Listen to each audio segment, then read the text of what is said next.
So I think I did a bit of a faux pas by the initial title on the agenda. It said the treatment-resistant patient.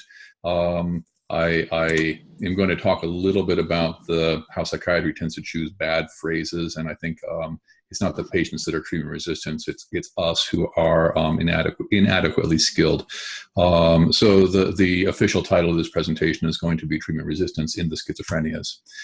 And talking about terms, the field of psychiatry, which I love, has unfortunately a history of making some errors that are regrettable.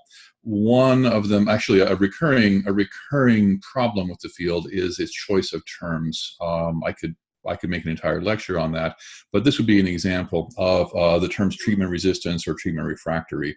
We tend to say it's a treatment resistant depression, treatment refractory depression, and so far.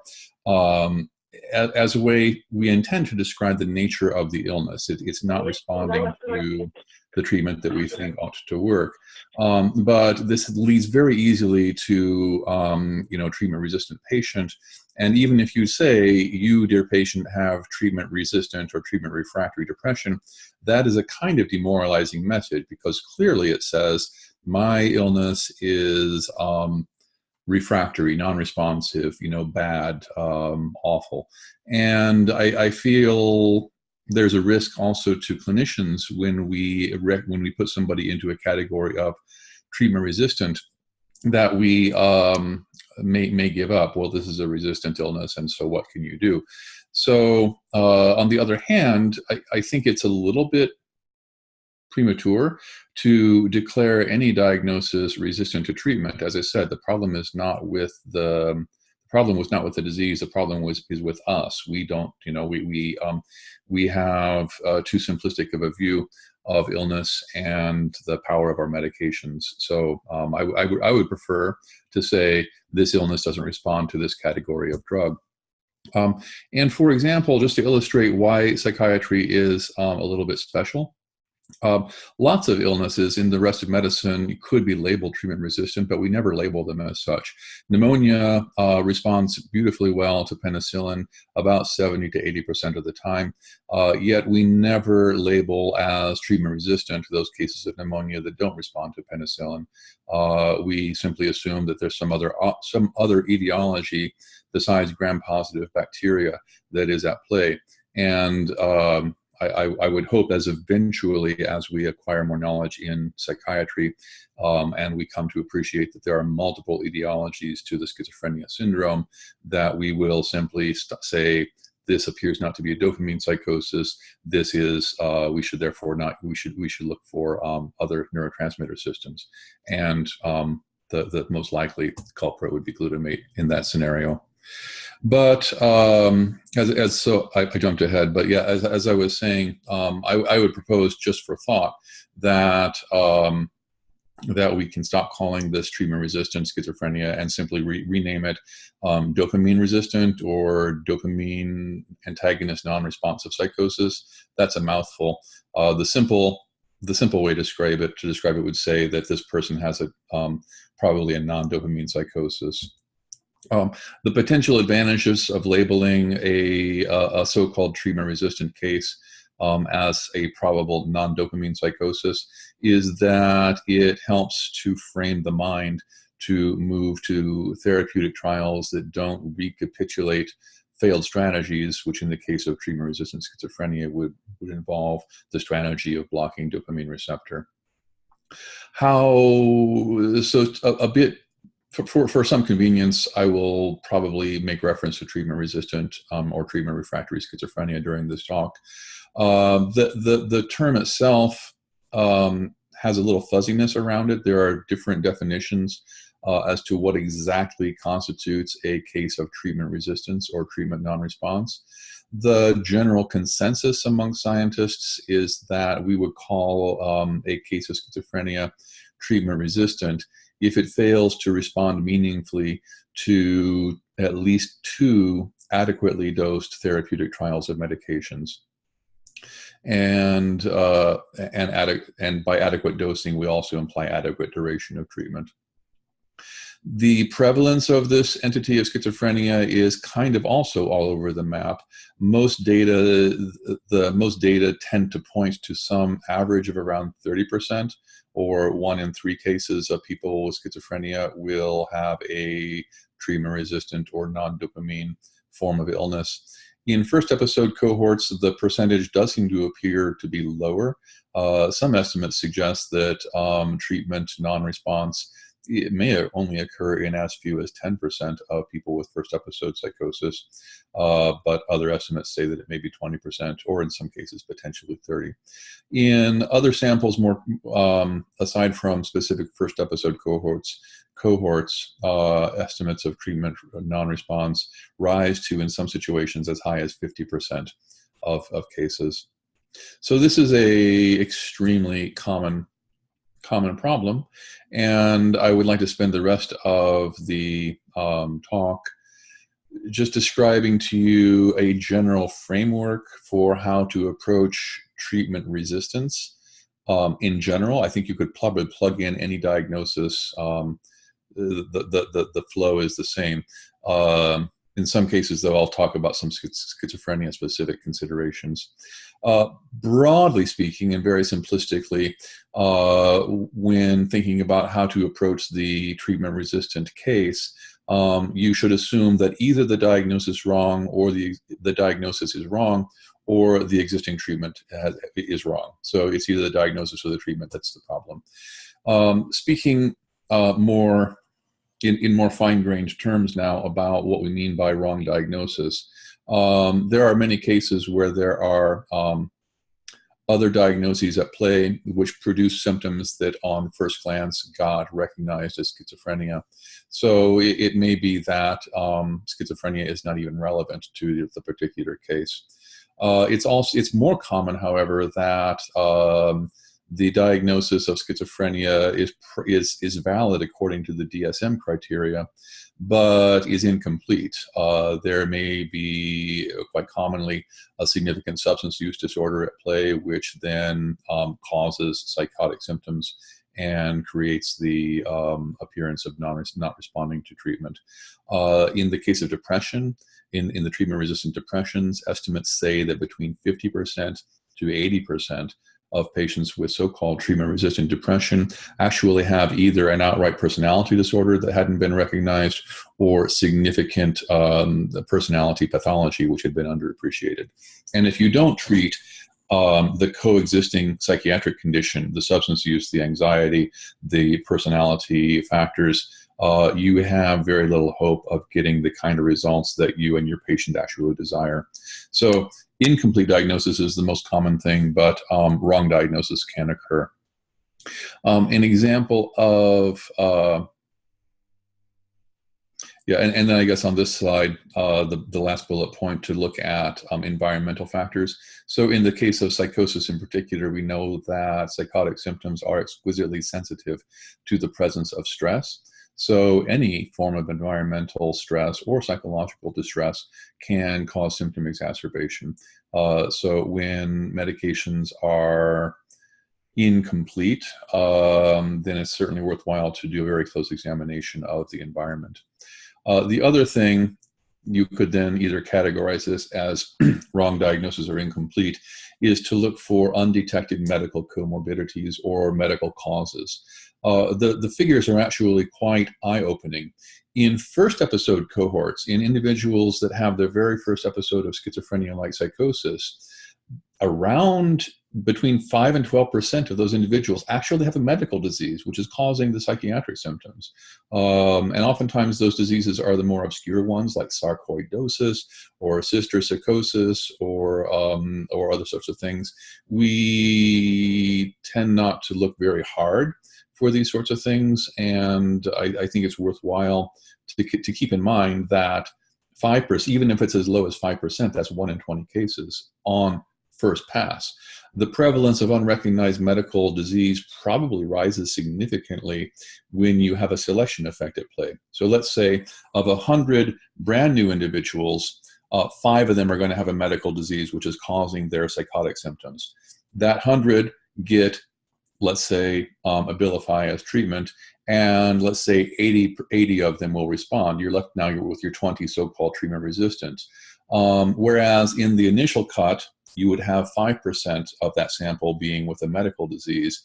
Now you've basically removed all the psychiatric cases by the 80% that are responding. So the prevalence of undetected medical disease will go significantly higher if you look at only the ones that aren't responding to dopamine antagonist treatments. So when you are encountering a patient that is having an incomplete or frank non-response to several trials of antipsychotic medications that were appropriately dosed, it's a very good starting point, in addition to reviewing the psychiatric diagnosis, to review what was the medical workup, and to go through an algorithm of tests and studies and exams to make sure that no stone is unturned in looking for medical causes. Another thing that it seems quite common in, certainly in the cases that I've reviewed that are labeled treatment resistant or non-responsive, are that you have medication adverse effects that have gone unrecognized or are paradoxical or haven't been seen before. So there are, even with a simple monotherapy, let's say with 10 milligrams of, in this case, let's call risperidone. No, let's make it 6 milligrams of risperidone. People can have akathisia to this. That's a common side effect, and akathisia oftentimes is subjective distress, and subjective distress in a brain which is predisposed to psychosis can manifest itself as an exacerbation of psychotic symptoms. Again, psychotic symptoms are exquisitely sensitive to the to stress effects. In addition, many drugs can cause cognitive impairments and apathy syndromes, which can be mistaken as negative symptoms, as primary negative symptoms. In reality, we would call them secondary negative symptoms.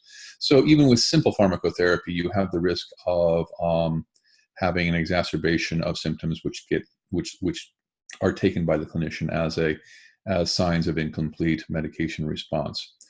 Once a patient is not responding well to simple pharmacotherapy, in general, clinicians will then increase the doses to oftentimes levels which are outside of FDA guidelines, and will frequently combine medications. And we have, we have excellent data on efficacy and safety for every single medication that is available as a monotherapy. We have really good data on efficacy and safety. In other words, we have some data on which to assess the likelihood that an adverse effect is an adverse effect of a drug combination. We have data on 2 drug combinations. We have some data on lithium augmentation of antidepressants. We have some data on antidepressant augmentation of or antipsychotic augmentation of antidepressants. We have a little bit of data on, say, lithium augmentation of antipsychotics, but in general, I mean, you can probably count on 2 hands the number of really good evidence bases that we have for 2 drug therapies. And when it gets to 3 psychotropic drugs in combination, I actually can't think, and please let me know if I'm missing anything, but I can't think of any really well-designed clinical studies by which we can assess efficacy and psychiatric adverse effect risk from 3 psychotropic agents concurrently prescribed. And I wish that I would consult on 3 psychotropic agents concurrently prescribed. I often see patients with 4, 5, or 6 of them, and really all bets are off. I've seen the most unusual side effects from these combinations that resolve when you work them down. So when you get into these esoteric polypharmacies, you really do invite the chance for iatrogenic worsening or iatrogenic evocation of psychosis, and you create the illusion of treatment resistance when really what's happening is adverse effects to multiple drugs at wrong doses. But let's assume now that you've done all the work and that there is either that the psychiatric diagnosis is valid, that either there are no significant psychiatric or medical comorbidities, or if they're present, they're recognized and well treated. So you've done all the wrong diagnosis checkpoints and they're all fine. and you still have a patient with treatment resistance, not responding to adequately dosed drugs. That's the thing. The next thing to look is the dose. So this is on the category wrong meds. The chief concern in such cases are whether the medication is actually adequately dosed. The most common cause of dose inadequacy is medication non-adherence or erratic adherence. So when faced with a person who's not responding to treatment number one as an oral medication, if at all possible, it can be ideal to switch to a long-acting formulation for treatment round number two. It enhances the likelihood that the dose will be the treatment dose and duration will be adequate. And this slide shows a list of a lot of antipsychotic drugs, including all the second generation ones that, well, it was current as of like 6 months ago, I believe. The point of it is that on the far right column is a blood test available for this drug, and the answer is yes for most of them, and certainly for all the long-acting injectable formulations, you can get laboratories to measure blood levels. You can send an order to Quest or to LabCorp. They will send the blood to a specialized laboratory in Rochester, Minnesota, or Salt Lake City, or some other places like that, and you'll get a report with a drug concentration as well as a putative reference range. So it helps to answer dose adequacy questions. And so then let's now go to the situation where the diagnosis is correct. There are no significant comorbidities to explain the appearance of treatment resistance, and the drugs are adequately dosed. Then what to do? Well, probably at that point, then it's probably, fair to call, it's certainly fair to call this treatment resistant, but I would suggest that we call this a non-dopamine psychosis, because by this point, you will have had 6 months to 8 months of continuous treatment with dopamine D2 receptor antagonists. And they, if excessive signaling of dopamine were the cause of the problem, then blocking the dopamine signal for that length of time should move things toward resolution. But when you see it not, probably it's fair to conclude, and next week I will talk about more data to support this, that the illness doesn't really have that much to do with dopamine. There are, in fact, many things that look exactly like schizophrenia that actually, well, not exactly, there are many cases of schizophrenia diagnosed by DSM criteria in which dopamine biomarkers or biomarkers of dopamine signaling are flat normal. So clearly there are, biochemistry is telling us that many schizophrenias don't have anything to do with dopamine. And therefore that explains why dopamine drugs are irrelevant to these cases. Then we have a problem, though, in psychiatry, because all the drugs that have FDA approval, save for clozapine, are really dopamine antagonists. We don't really have, our field hasn't branched out into exploring the efficacy of specific glutamate therapies or of specific norepinephrine therapies or anything else. All roads lead to dopamine.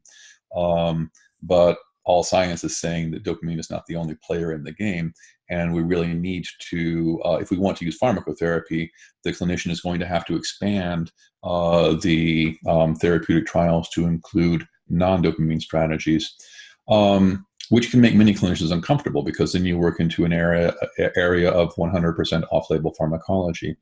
The clinician who's a little bit nervous about going off-label can be reassured by the fact that there are actually psychotherapies with evidence bases behind them to support, that are effective in the treatment of psychosis. So when dopamine drugs aren't working, then regardless of whether you're going to try other drugs or not, then it's a prudent task to vigorously review environmental stresses, surreptitious drug use, and so forth.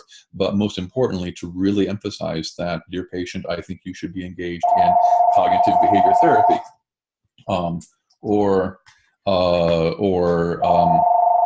excuse me about that. Call from. There we go. Jorgensen Road. There we go.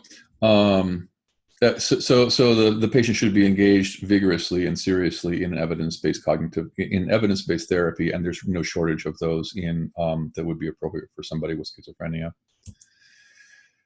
But going back to non-dopamine drugs, this paper, whose title is on the right, is available for free. You can see the text of the article online.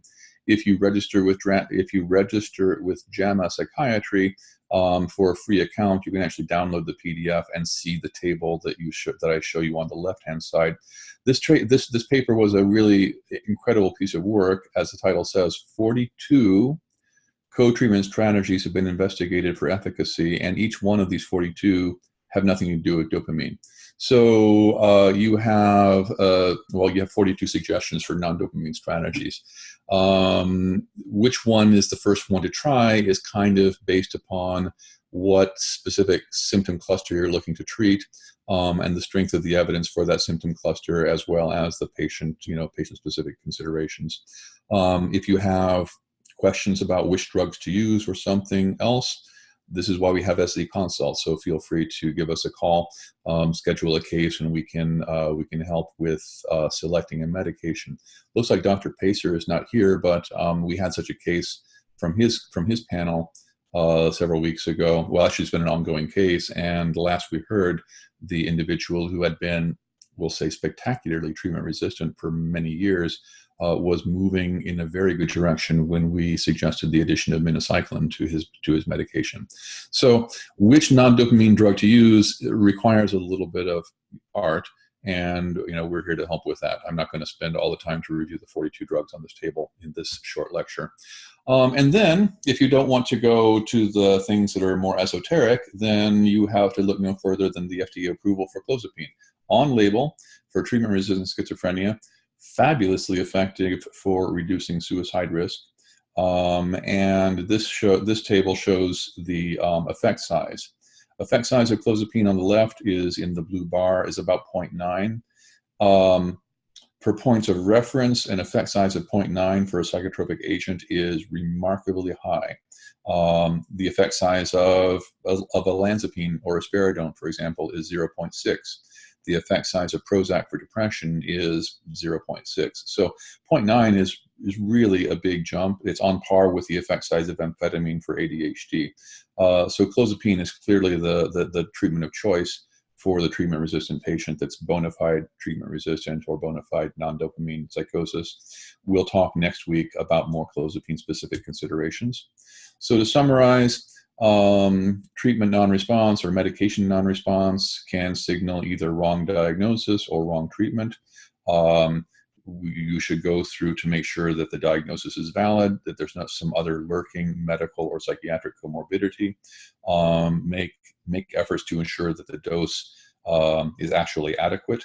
And if all those boxes have been checked, then probably it's better to think of it as a non-dopamine psychosis, even though the American Psychiatric Association will tell you to call it treatment-resistant schizophrenia. But nonetheless, the approaches should focus away from recapitulating the mechanism of action of strategies that have already failed. In other words, branch out beyond dopamine in such cases. So those are my thoughts about the management of treatment resistance in the schizophrenias. And